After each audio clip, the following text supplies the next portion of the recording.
भी तुम्हें तो बताया। नहीं बताया साहब, बात इधर ही खलास नहीं होता है, हम लोग के पास एक और सबूत है।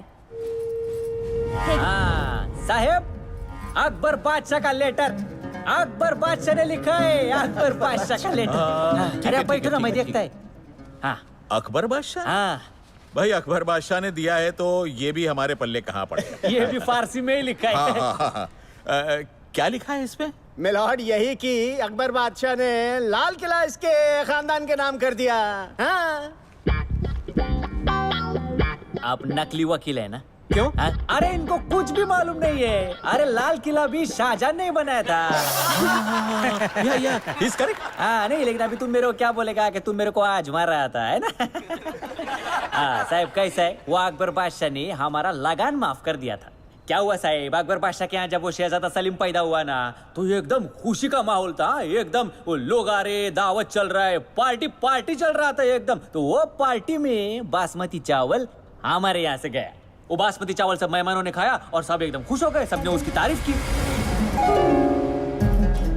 तो अकबर बादशाह ने मेरे परदादा को बुलाया और बोले, अरे शांताराम, तेरा बासमती चावल तो ये हुआ ना, आज से तेरा लगान हमेशा हमेशा के लिए माफ।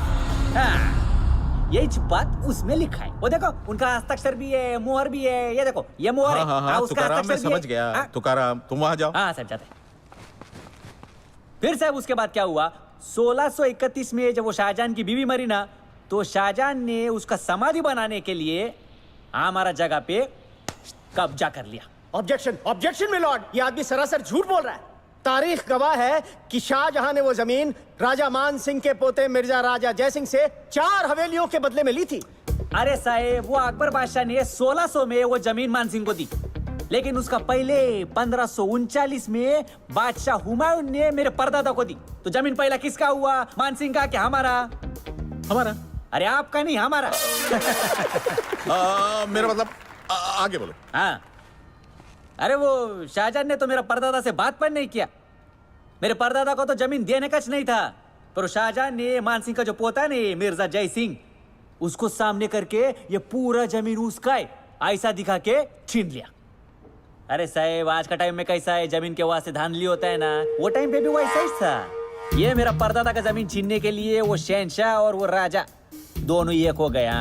आजकल कैसा ये बिल्डर और भाई लोग दोनों एक साथ आता है, वैसे ही वो शहनशाह वो टाइम का बिल्डर और वो राजा वो टाइम का भाई चमायला।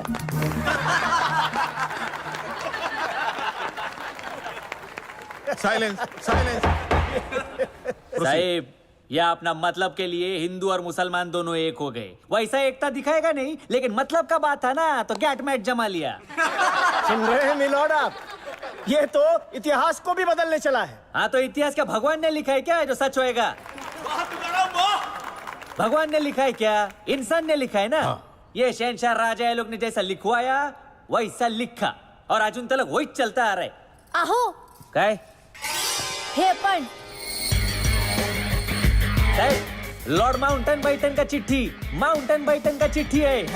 अरे बसा बसा, माहिती आता ना काय को उठता है बार बार। हाँ, ये अंग्रेजी में। हाँ, ये अंग्रेजी लॉर्ड में है। माउंटन बैटन की चिट्ठी है साहब। क्या हुआ था, जब ये अंग्रेज लोग अपना देश छोड़ के जा रहा था ना, तभी मेरा दादाजी जाके उनको मिला था।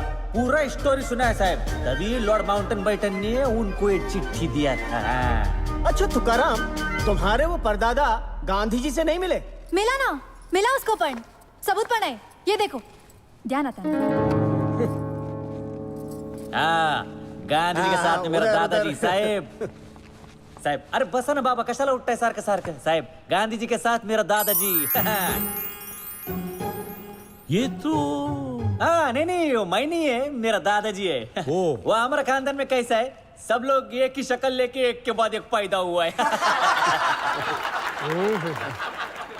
अभी सोचो साहब, भगवान ने दिया हुआ ये शक्ल आज तक हम लोग ने किसी को नहीं दिया, तो अपना मालकी का जमीन कैसा देगा? हाँ? ये छोड़ो, तो गांधी जी ने क्या कहा? गांधी जी ने कहा होगा, अरे भाई तुम ये ताजमहल को तोड़ो और अपनी जमीन ले लो। अरे नहीं, उन्होंने क्या बोला, अब ये सारा ये बंटवारे का लफड़ा चलता है ना। हाँ। अभी एक बार ये मैटर हो जाएगा ना, उसके बाद में तुम्हारा मैटर लेगा। लेकिन किसी ना समझ ने उनको गोली मार दी। तो हाँ। तुकाराम, तुम्हें क्या लगता है, ये ताजमहल जो है अब तुम्हें दे देना चाहिए, है ना?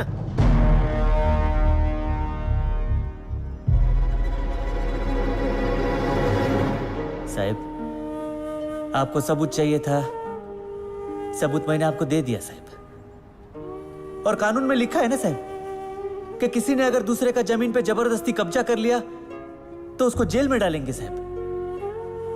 और सबूत देखने के बाद वो जमीन जिसका भी है उसको वापस दे देंगे, ऐसा लिखा है ना साहब। बाकी फैसला आपके हाथ में।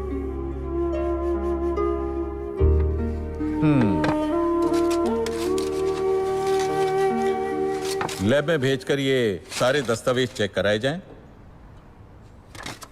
तब तक के लिए ये अदालत मुलतवी की जाती है।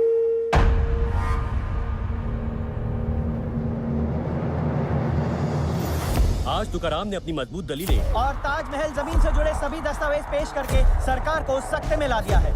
तुकाराम की मजबूत दलीलों ने सरकार से हरकत मच गया है। सरकार हरकत में आ गई है। ताज जमीन मामले में खून पकड़ लिया। गांधी के देश में आज ये क्या हो रहा है, क्या हो रहा है? मामला और भी दिलचस्प होता जा मेरे रहा को है। लगता है यूपी में सरकार को ही चाल चल रही है। रातों रात तुकाराम तुकाराम के इस दावे में कुछ सच्चाई दिखती है। सरकार हिल गई है।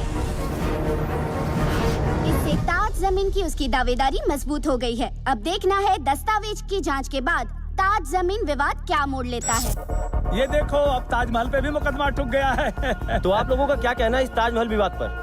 अमा कहना क्या है, पहले तो हम इसे शाहजहां का ताजमहल कहते थे, लगता है अब तुकाराम का ताजमहल कहना पड़ेगा। क्या हो रहा है इस देश में? तो देखा आपने, इस समय सारे देश में चर्चा है कि ताजमहल किसके नाम से जाना जाएगा, शाहजहां के मोहब्बत की निशानी या तुकाराम के पुरखों की सेवा का फल। खैर, इस बात का फैसला तो अदालत की अगली तारीख पर ही होगा।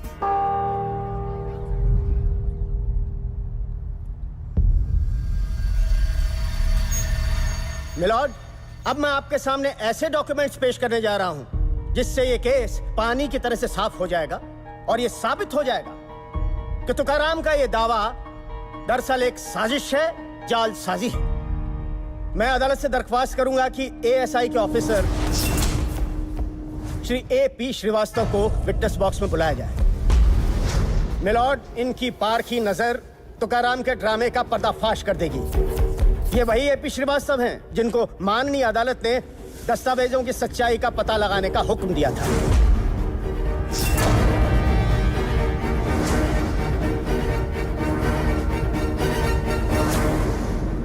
हाँ, तो श्रीवास्तव जी, आप अदालत को बताइए कि इस आदमी ने जो डॉक्यूमेंट्स पेश किए हैं, जो भी सबूत अदालत के सामने रखे हैं, उनमें कितनी सच्चाई है?